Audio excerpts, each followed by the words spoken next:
Sindh online school class 6 मज़मून रियाज़ी unit 7 सबक 7 रिआयत डिस्काउंट। ॾोहटनि ऐं ॾोहटियुनि खे सिंध ऑनलाइन स्कूल में भलीकार। मां आहियां नाना आबिद। ॿारो, असां फाइनेंशियल अर्थमेटिक जे बारे में पंहिंजे अभ्यास खे जारी था रखूं ऐं हिन सबक में असां डिस्काउंट जे बारे में ॻाल्हाईंदासीं। ऐं जेके टॉपिक असां कवर कंदासीं उन में आहे what is discount, trade terminology, discount calculation, formula ऐं आख़िर में असां कुझु मिसाल हल कंदासीं। कंहिं शइ जी आम याने असल विकिरे वारी क़ीमत में घटिताई या छूट खे रिआयत चइबो आहे। जेकॾहिं को दुकानदार पाण क़ीमत में छूट ॾींदो आहे त उन खे सेल चवंदा आहिनि। सेल वारी छूट अक्सर सैकड़े में हूंदी आहे। A discount is when an item is purchased at a price less than the regular price. This is also known as on sale. A discount is often a percentage of the regular price. The discount percentage. रिआयत सां गॾियल कारोबारी इस्तिलाह कुझु हीअं हूंदा आहिनि। जेकॾहिं तव्हां label ॾिसंदो कंहिं शइ ते जेका सेल में हूंदी आहे त उन में हिकिड़ी ओरिजिनल प्राइस लिखियलु हूंदी आहे, उन खां पोइ डिस्काउंट लिखियलु हूंदो आहे त केतिरो आहे, उन खां पोइ हुनजी फाइनल प्राइस लिखियलु हूंदी आहे। सो टे इस्तिलाह आहिनि, ओरिजिनल प्राइस, डिस्काउंट ऐं डिस्काउंटेड यानी फाइनल प्राइस। ओरिजिनल प्राइस यानी असल क़ीमत, विकिरे जी उहा क़ीमत जंहिं ते शइ आमतौर ते विकिणिजे थी उनखे चइबो आहे। डिस्काउंट यानी रिआयत, सैकड़े जी शरह जेका असल क़ीमत ते छॾी वेंदी आहे यानी छूट जी शरह। ऐं फाइनल प्राइस या डिस्काउंटेड प्राइस या साफ़ी क़ीमत, विकिरे जी उहा क़ीमत जेका छूट खां पोइ ॾिनी वेंदी आहे यानी रिआयती क़ीमत। यानी असल क़ीमत शइ जी इहा हूंदी आहे पर तव्हांखे उहा शइ हिन साफ़ी क़ीमत ते मिलंदी आहे। कॾहिं कॾहिं असांखे छूट जेका मिलंदी आहे उहा आहे रक़म मिलंदी आहे, जीअं हिते आहे त $10 घटि। इहा रिआयत शरह में न हूंदी आहे पर ॿधल रक़म हूंदी आहे यानी हिकिड़ी फिक्स प्राइस हूंदी आहे या फिक्स अमाउंट हूंदो आहे जेको तव्हांखे डिस्काउंट में मिलंदो आहे। उन में रुपीज़ में मिलंदो आहे, परसेंटेज में कोन मिलंदो आहे। असां जॾहिं लाहो गाहो कंदा आहियूं दुकानदारनि सां त अक्सर लाहो गाहो करण वक़्तु ॿधल रक़म जी रिवायत वठी विया, यानी असां हीअ चवंदा आहियूं त भाई हिन जी क़ीमत जेका आहे ₹20 आहे त ₹2 छॾि या ₹5 छॾि, ईअं असां ॻाल्हाईंदा आहियूं। असां परसेंटेज जी ॻाल्हि कोन कंदा आहियूं। अचो त हाणे ॾिसूं त असां साफ़ी क़ीमत कीअं ॻोल्हींदा आहियूं। असल क़ीमत मां जेकॾहिं छूट जी रक़म कटिजे त असांखे साफ़ी रक़म मिलंदी। असल क़ीमत मां छूट जी रक़म कटियो, बाक़ी रक़म साफ़ी क़ीमत आहे। हाणे छूट जी रक़म कीअं कटिजे जेकॾहिं असांखे परसेंटेज मिलियलु आहे। उन लाइ सभिनी खां पहिरीं रिआयत जे सैकड़े खे ॾहाईअ में लिखो, यानी सैकड़े जो निशान हटायो। उन खां पोइ असल क़ीमत खे ॾहाईअ सां ज़रब ॾियो। असल क़ीमत खे जेका शरह आहे छूट जी उन सां ज़रब ॾियो। तव्हांखे यादि त हूंदो त सैकड़े खे ॾहाईअ में कीअं लिखिबो आहे। अचो त हिकिड़ो दफ़ो ॾिसूं वरी। सैकड़ो खे ॾहाई अणपुर में मटाइण लाइ सैकड़े जो निशान हटाइबो, अदद खे ॾहाईअ में लिखिबो ऐं ॾहाईअ खे 2 अंग खाॿे मुंतकिल कबो। जेकॾहिं अदद घटि आहिनि त खाॿे पासे ॿुड़ियूं लॻाइबियूं। ॾहाईअ जो निशान खे 2 अदद खाॿे पासे कयो। अचो त असां करे ॾिसूं हिकिड़ो। हीअ मूं वटि 20 सैकड़ो आहे, इन खे ॾहाई अणपुर में मटाइणो आहे मूंखे सैकड़े मां। सभिनी खां पहिरीं चए थो सैकड़े जो निशान हटायो, मूं सैकड़े जो निशान हटाए छॾियो। उन खां पोइ चए थो त अदद खे ॾहाईअ में लिखो, यानी हिन खे मां ॾहाई लॻाए छॾियांसि। ॾहाई लॻायमि त हिते जेको आहे उहो लॻंदी ॾहाई ऐं हिते ॿुड़ी अची वेंदी ॾहाई खां पोइ। उन खां पोइ ॾहाईअ खे 2 अंग खाॿे पासे मुंतकिल कंदुसि, यानी मां हीअ जेका ॾहाई खणी आहियां उनखे हिकिड़ो अंग ऐं ॿियो अंग हिते मुंतकिल कंदुसि ऐं हिते अची वेंदी। ठीकु आहे, हाणे हीअ मां ॾहाए छॾियां, हीअ जेको मूं वटि आहिनि फालतू, ऐं हिते मूंखे हिकिड़ी ॿी जेको आहे उहो लॻाइणी पवंदो ॿुड़ी। सो हाणे छा थियो जो मूंखे ख़बर पई त जेको मूं वटि 20% हो उहो बराबरि थींदो 0.20 जे, यानी जॾहिं मूं 20% खे ॾहाईअ में ॾहाई अणपुर में मटायो त उहो 0.2 थियो। भला जेकॾहिं 5% हुजे त उनखे कीअं कबो। साॻी तरह 5% खणंदासीं। मूं लिखियो हिते 5%। सभिनी खां पहिरीं परसेंटेज जो निशान हटायमि, उन खां पोइ लॻायमि ॾहाई, हिते ॿुड़ी लॻायमि, हिन पासे बि ॿुड़ियूं लॻाए छॾियां, छो त ॿुड़ियूं त खॿे पासे जेको आहिनि उहे को वैल्यू कोन रखंदियूं आहिनि। उन खां पोइ मां 2 अदद हेॾे शिफ्ट कंदुसि त मूं वटि 9 डेसिमल जेको आहे उहो अची वेंदो हिते। उन खां पोइ हिनखे मिटाए छॾियां त मूं वटि जेको आहे उहो 0.05 अची वियो, 5% जे बराबरि। पर ज़रूरी न आहे त तव्हां सवाल हल करण लाइ 10 अणपूरे में लिखो, तव्हां हिनखे सादे अणपूरे में लिखी सघो था ऐं उन में बि सवाल हल थी सघनि था। मिसाल हिते तव्हां 20/100 लिखो बजाए 0.2 जे, ऐं हिते तव्हां जेको आहे उहो 5/100 लिखो, तॾहिं तव्हां सवाल हल करे सघो था। ॿारो अचो त असां रिआयती क़ीमत खे दुकानदार जी नज़र सां ॾिसूं। जेकॾहिं दुकानदार का शइ ख़रीद कई आहे त उनजी ख़रीदी क़ीमत ॾिनी अथई, उनखे असां परचेज प्राइस या पी सां लिखंदासीं, पी फॉर परचेज। हाणे दुकानदार उहा शइ विकिणंदो त उनखे सेल प्राइस चवंदासीं या उनखे एस चवंदासीं, या थी विकिरे जी क़ीमत। इन में जेको फ़ाइदो थींदो उन में विकिरे जी क़ीमत मां ख़रीदी क़ीमत यानी एस मां पी माइनस कबो त उहो फ़ाइदो या नुक़सानु थींदो। उनखे परसेंटेज कढण लाइ असां पी सां वंडींदासीं, असां सां ज़रब ॾींदासीं, इहो असांजी परसेंटेज अची वेंदी। हाणे जेकॾहिं डिस्काउंट आहे असां वटि त हीअ थींदो डिस्काउंट यानी रिआयत डी, यानी हिन क़ीमत मां एतिरी क़ीमत हुन छॾी, बाक़ी जेका आहे विकिरे जी साफ़ी क़ीमत बची। हीअ विकिरे जी साफ़ी क़ीमत इन ते दुकानदार असांखे विकिणंदो। हाणे इहा जेका विकिरे जी साफ़ी क़ीमत आहे उनखे असां फाइनल प्राइस चवंदा आहियूं या एफ असां लिखी सघूं था। त उन सूरत में दुकानदार खे छा थींदो, जेको फ़ाइदो थींदो हिन क़ीमत मां हीअ कट कबी, यानी एफ मां पी कट कबो। सो एफ मां पी कट कयोसीं त उहो थींदो प्रॉफिट या लॉस। उनखे सैकड़ो में करण लाइ जेको एफ माइनस पी आहे उनखे ख़रीदी क़ीमत सां वंडे ऐं असां ज़रब कंदासीं। भला हाणे ॾिसूं त डिस्काउंट कीअं थो थिए। सो अहिड़ी तरह डिस्काउंट जेको थींदो उहो थींदो हिन क़ीमत ऐं हिन क़ीमत जो फ़र्क़ु, यानी एस माइनस एफ, उहो थी वियो असांजो डिस्काउंट। ऐं रिआयत जो सैकड़ो जेको थींदो एस माइनस एफ असांखे ख़बर थी रक़म आहे डिस्काउंट जी, उनखे विकिरे जी क़ीमत सां वंडे ऐं 100 सां ज़रब ॾींदासीं त असांखे डिस्काउंट जो परसेंटेज मिलंदो, सैकड़ो मिलंदो। हाणे असांखे कुझु फार्मूला यादि करणु खपनि। प्रॉफिट लॉस आहे sale price minus purchase price, उनजो सैकड़ो जेको आहे S minus P divided by purchase price ऐं मल्टीप्लाई बाय 100%। जेकॾहिं डिस्काउंट थो थिए त उहो थींदो sale price minus final price, ऐं उनजो सैकड़ो जेको थींदो sale price minus final price divided by sale price multiply by 100। ऐं जेको प्रॉफिट या लॉस थींदो दुकानदार खे उहो थींदो final price minus purchase price, ऐं उनजो परसेंटेज थींदो उन रक़म खे पी सां वंडे ऐं 100 सां ज़रब कबी। छा यादि रखिणो आहे असांखे त विकिरे मां ख़रीद कटे ऐं नफ़ो कमायो, विकिरे मां ख़रीद कटे नफ़ो कमायो, असल मां साफ़ी कटे छूट ॾियो, असल मां साफ़ी कटे ऐं छूट ॾियो। ॿी शइ कहिड़ी यादि रखणी आहे त नफ़ो जेको आहे उहो ख़रीद ते आहे, जेको प्रॉफिट लॉस जो परसेंटेज आहे उहो ख़रीद ते आहे, पर रिआयत जेका आहे उहा आहे असल ते, जेका डिस्काउंट आहे उहो आहे असल क़ीमत ते यानी एस ते। मिसाल, हिकु शइ जी असुल विकिरे जी क़ीमत 400 रुपया आहे ऐं उनखे 10 सैकड़ो रिआयत ते विकियो वञे थो।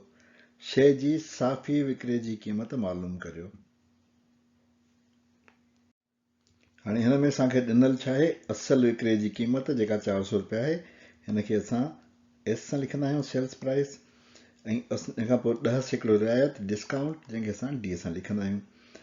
उन खां अलावा असांखे हाणे साफ़ी क़ीमत मालूम करणी आहे, उहा असां लिखंदा आहियूं एफ सां। सो इहे 3 शयूं असांखे मालूम करणियूं आहिनि। हाणे असां छा कंदासीं, असां जीअं ॾिठो त असल क़ीमत जेका आहे उन मां छूट जी रक़म माइनस कंदासीं त बाक़ी साफ़ी क़ीमत बचंदी। ऐं छूट जी रक़म कीअं कढंदासीं, जो असांखे डिस्काउंट जो परसेंट जेको आहे उन खे रक़म में लिखंदासीं, परसेंटेज खे रक़म में लिखंदासीं, ऐं उन खां पोइ असल क़ीमत मां उहा रक़म कटींदासीं।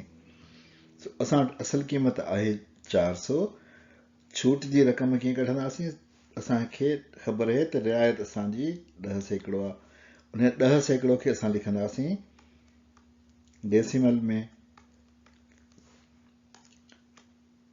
इहो हटायोसीं, उन खां पोइ लॻायोसीं डेसिमल, ऐं उन डेसिमल खे असां जेको आहे पोइ शिफ्ट कयो 2 हेॾे 1 2 9 डेसिमल हिते अची वियो हिन खे कटे छॾियोसीं सभिनी खे ऐं हिते हिकिड़ी ॿुड़ी लॻाए छॾियोसीं उन खां पोइ इन खे ज़रब कंदासीं असां असल क़ीमत सां छो त असल क़ीमत खे 10 सां ज़रब करणी आहे सो अचो त हिन खे ज़रब कयूं ज़रबिया 400 बराबरि थींदो 40 जे 40 रुपया असांजो थींदो डिस्काउंट छूट जी रक़म थींदी 40 रुपया हाणे अॻियां वधूं अॻियां असांखे साफ़ी क़ीमत कढणी आहे साफ़ी क़ीमत कढण लाइ असांखे छा करिणो आहे जो जेका असल क़ीमत आहे उन मां छूट जी रक़म कट करणी आहे असल क़ीमत मां छूट जी रक़म कटणी आहे सो उहा कटण लाइ असल क़ीमत असांजी आहे ख़बर आहे त 400 आहे छूट जी रक़म आहे 40 ऐं इन खे कटींदासीं त असांखे जवाबु ईंदो 360 सो इहो 360 रुपया असांजो आंसर आहे त शइ जी साफ़ी विकिरे जी क़ीमत 360 रुपया थींदी ॿारो अचो त असां साॻे हिसाब खे हिकिड़ो दफ़ो वरी बि करे ॾिसूं ऐं ॿिए तरीक़े सां बि कयूं सो हाणे असां हीअ जदवल हिकिड़ी ठाहींदासीं जेका तव्हांखे ख़बर आहे त मां ठाहींदो आहियां मुल्ह रक़म में ऐं सैकड़े में असल क़ीमत असांखे ख़बर आहे त 400 रुपया आहे ऐं सैकड़े में उहा 100 सैकड़ो थींदी छो त इहा कुल क़ीमत आहे कुल 100 थींदो आहे ऐं रिआयत असांखे ख़बर आहे त 10 सैकड़ो आहे असांखे रक़म में ख़बर कोन्हे साफ़ी क़ीमत असांखे न को रक़म में ख़बर आहे न को सैकड़े में ख़बर आहे उहा असांखे ॻोल्हणी आहे सो असां हिन महिल छा कयो जो असां पहिरीं रिआयत ॻोल्ही हुई छा कयोसीं जो हिननि ॿिन्ही खे पाण में कईसीं ज़रब ज़ाहिरा हिन खे पहिरीं असां लिखियो डेसिमल में उन खां पोइ कयोसीं ज़रब ऐं असांखे जवाबु आयो 40 उन खां पोइ छा कयोसीं जो उन खां पोइ असां हिन 400 मां ही 40 कट कयोसीं यानी असां कयो 400 माइनस 40 इक्वल्स टू 360 इहो असांजो जवाबु अची वियो पर हाणे ॿिए तरीक़े सां कंदासीं हाणे असांखे ख़बर आहे त पूरे सैकड़े जा 2 हिसा हूंदा आहिनि सो हुन 100 जा 2 हिसा हिकिड़ो हिसो 10 आहे त इहा रिआयत आहे त बाक़ी जेको बचियो उहा असांजी साफ़ी क़ीमत आहे उहो केतिरो थींदो उहो असांजो थींदो 10 काटू 90 यानी उहो थींदो 90 सैकड़ो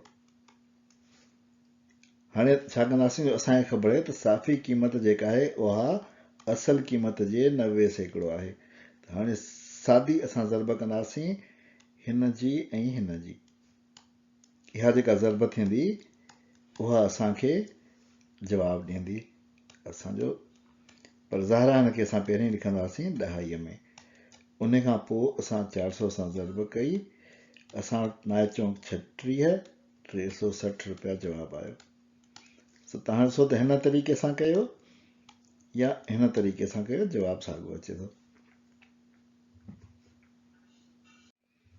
सो हाणे असांखे ॿियो तरीक़ो जेको मिलियो उन में फाइनल प्राइस इन परसेंटेज जेको असां कयो फाइनल प्राइस जो परसेंटेज मालूम कयोसीं ऐं उन खां पोइ असां उन जेका परसेंटेज निकिती उन जी वैल्यू कढीसीं उन जी रक़म हिन शरह मां असां रक़म कढी जेका 360 निकिती सो इहो असांजो ॿियो तरीक़ो आहे मिसाल ॿियो भाॼीअ वारो पटाटा 50 रुपए किलो पियो विकिणे लाहो गाहो करण में ते मूंखे 47 रुपया फी किलो में ॾिनई ॿुधायो त मूंखे केतिरो सैकड़ो डिस्काउंट मिलियो यानी केतिरो सैकड़ो रिआयत मिली हाणे असांखे हिन महिल छा मिलियो आहे असांखे मिलियल आहे असल प्राइस जेका आहे एस ऐं हीअ आहे डिस्काउंटेड प्राइस यानी फाइनल प्राइस उहा आहे एफ असांखे ॻोल्हणो छा आहे डी जो परसेंटेज डिस्काउंट जो परसेंटेज ॻोल्हणो आहे हाणे सभिनी खां पहिरीं त असां ॻोल्हींदासीं डिस्काउंट कहिड़ो आहे असांखे ख़बर आहे त परसेंटेज जेकॾहिं असां ॻोल्हींदा आहियूं डिस्काउंट जी त असां जेको आहे उहो हिन फॉर्मूले सां ॻोल्हे सघूं था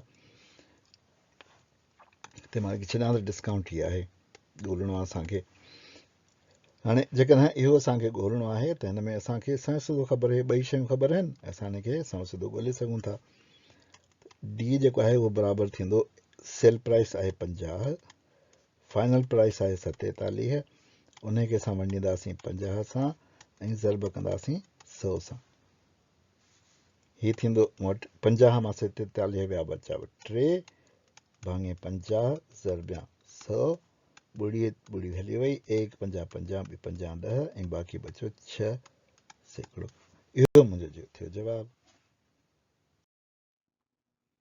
ॿारो अचो त असां यादहानीअ ख़ातिर हिकु ही सवाल हल कयूं। 100 जो 5% केतिरो थींदो, यानी 100 जो 5% ॻोल्हणो आहे। हिन में 100 जेका आहे उहो आहे कुल, 5% आहे शरह, ऐं रक़म असांखे ॻोल्हणी आहे। सो फार्मूला जेको इस्तेमालु कंदासीं उहो कंदासीं त रक़म बराबरि आहे कुल ज़रबिया शरह भाङे 100। इन फार्मूला खे इस्तेमालु करे अचो त असां हिनखे हल कयूं। सो असां इहो लिखंदासीं त रक़म असांजी बराबरि थींदो शरह ज़रबिया 100, असांजो कुल थियो हुयो, भाङे 100। ही 100 में कटिजी वियो आहे, बाक़ी असांजो बचियो 5, यानी 5% जेको आहे उहो 5% हो 100 जो, उहो 5 थियो। भला जेकॾहिं 100 जो 10% कढूं त उहो कीअं थींदो, उहो बि असां साॻी तरीक़े सां कढंदासीं। 10 ज़रबिया 100 भाङे 100, 100 में कटिजी वियो, बाक़ी बचियो 10, इहो आहे 10% ऑफ 100। सो ही थियो असांजो 10। हाणे असां ॾिठो त 5 जो 5% 100 जो 5 आहे, 10% जेको आहे उहो 100 जो 10 आहे, त भला अॻियां छा थींदो, 22% केतिरो थींदो, ज़ाहिरा 22 थींदो। 65% 65 थींदो, 82% 82 थींदो। सो हाणे असां चई सघूं था त सर्व जे सैकड़े में रक़म शरह जेतिरी हूंदी आहे, शरह ऐं रक़म बराबरि हूंदियूं आहिनि। सर्व जे सैकड़े में शरह ऐं रक़म बराबरि हूंदियूं आहिनि। मिसाल जेको असां हल कंदासीं उहो आहे, हिकु वापारीअ पंहिंजे सामान लाइ असल विकिरे जी क़ीमत ख़रीदी क़ीमत खां 30% मथे रखी आहे। जेकॾहिं हू पंहिंजे ग्राहकनि खे 20% रिआयत ॾिए थो या ॾियणु चाहे थो, त हिन जो फ़ी सैकड़ो नफ़ो मालूम कयो। हाणे छा असांखे मिलियल आहे, असां ॾिसूं था ही असल विकिरे जी क़ीमत जेका आहे उहा एस आहे, ही असांजी परचेज प्राइस आहे, ही असांजो मार्जिन आहे, ऐं ही असांजो डिस्काउंट आहे। ॻोल्हणो असांखे आहे प्रॉफिट लॉस, इहो असांखे ॻोल्हणो आहे। पर मां हिनखे थोरो हिते लिखांसि त छा ॻोल्हणो आहे असांखे। हाणे असांखे ख़बर आहे त हिन में असां वटि न को ख़रीदी क़ीमत ॾिनल आहे, न को विकिरे जी क़ीमत ॾिनल आहे, रुॻो मार्जिन ॾिनल आहे ऐं डिस्काउंट जो परसेंटेज ॾिनल आहे। असांखे ख़बर आहे त जॾहिं इबारती सवालनि में पूरो सॼो ऐं कुल वग़ैरह लिखियलु हूंदो आहे त हुनजो मतिलबु हिकु हूंदो आहे, ऐं जेकॾहिं उहो असांखे नामालूम हूंदो आहे त हुनखे असां हिकु सम्झंदा आहियूं। सो अहिड़ी तरह सैकड़े में, छो त हिकु 100 हूंदो आहे, उनजे करे सैकड़े जे सवालनि में कुल हमेशह 100 हूंदो आहे। सो इहो उसूल इस्तेमालु करे असां सम्झंदासीं त ख़रीदी क़ीमत असांजी थींदी 100, छो त प्रॉफिट लॉस ख़रीदी क़ीमत ते हूंदो आहे। त असां वटि असल विकिरे जी क़ीमत छा थींदी, असां 100 में हिन जो जेको मार्जिन आहे उहो एड कंदासीं।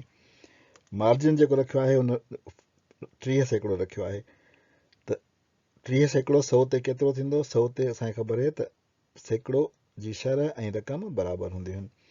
सो ही असांजो बराबरि थींदो 100 हिन जी ख़रीदी क़ीमत आहे, उन ते मार्जिन जेको आहे उहो 30 थींदो, ऐं बाक़ी जेको थींदो असांजो टोटल उहो थींदो 130 रुपया जी थी असल क़ीमत, यानी हीअ थी असांजी सेल प्राइस। उन खां पोइ हुननि आहे रिआयत, रिआयत ॾिनी अथई असल क़ीमत ते, हिन क़ीमत ते रिआयत हूंदी आहे, असांखे ख़बर आहे। हाणे असांखे उहा साफ़ी या रिआयती क़ीमत कढणी आहे, उन लाइ असां छा कंदासीं, जो असांखे ख़बर आहे त डिस्काउंट जेको आहे उहो 20% आहे, त बाक़ी साफ़ी जेको हूंदो उनजो सैकड़ो हूंदो 100 मां 20 कटियोसि, त बाक़ी थींदो 80%, इहो असांजो साफ़ी थींदो। असां छा कंदासीं, जो जेका असांजी असल क़ीमत आहे उन खे ज़रबींदासीं साफ़ी परसेंटेज सां, त उहो थींदो 130 ज़रबिया 0.8। असांखे हिन खे सैकड़े में खे कन्वर्ट करे 2.5 में लिखिणो आहे, 2.5 अणपूर में, ऐं इहो बराबरि थींदो असांजो 104 रुपयनि जे करे। हाणे असांखे जेको आहे छा मिली वियो, ही असां वटि फाइनल प्राइस अची वई। हाणे असांखे फाइनल प्राइस ख़बर आहे, सेल प्राइस ख़बर आहे, ऐं ही असांजी आहे परचेज प्राइस, इहा बि असांखे ख़बर पइजी वई। हाणे असांखे फार्मूलो इस्तेमालु करे ऐं सैकड़ो ॻोल्हणो आहे। फार्मूलो इस्तेमालु कंदासीं त प्रॉफिट लॉस परसेंटेज जेको आहे वो फाइनल प्राइस में परचेज प्राइस माइनस करे परचेज प्राइस सां वंड करे ऐं 100 सां ज़रब कयो। सो हाणे असांखे सिर्फ़ु इहो करिणो आहे। सो इहो असांजो थींदो फाइनल प्राइस आहे 104, उन मां असां परचेज प्राइस 100 जेका आहे उहा माइनस कंदासीं, परचेज प्राइस सां वंडींदासीं ऐं असां जेको आहे 100 सां ज़रबींदासीं। 104 माइनस 100 थींदो 4 भाङे 100 ऐं ज़रबिया 100। ये 100 में कटिजी विया, बाक़ी मुंहिंजो बचियो 4 सैकड़ो। इहो असांजो जवाबु थियो। ॿारो हाणे आख़िर में हिकिड़ो सुवाल तव्हांखे मश्क लाइ ॾियां थो। मूं हिकु अजरक 600 रुपयनि में ख़रीद कयो। उन महिल दुकान ते सेल लॻल हुई ऐं इहा क़ीमत 40 सैकड़ो रिआयत सां हुई। ॿुधायो त अजरक जी असल क़ीमत केतिरी हुई ऐं मूं केतिरा रुपया बचाया। ॿारो इहो सुवाल हल कयो ऐं इन जो जवाबु कमेंट्स में लिखो। इंतज़ारु रहंदो। ॿारो इन ते असां पंहिंजे अॼोके सबक़ जी पुॼाणी था कयूं। नाना आबिद खे इजाज़त ॾियो, वरी ॿिए सबक़ में मिलंदासीं। ख़ुदा हाफ़िज़।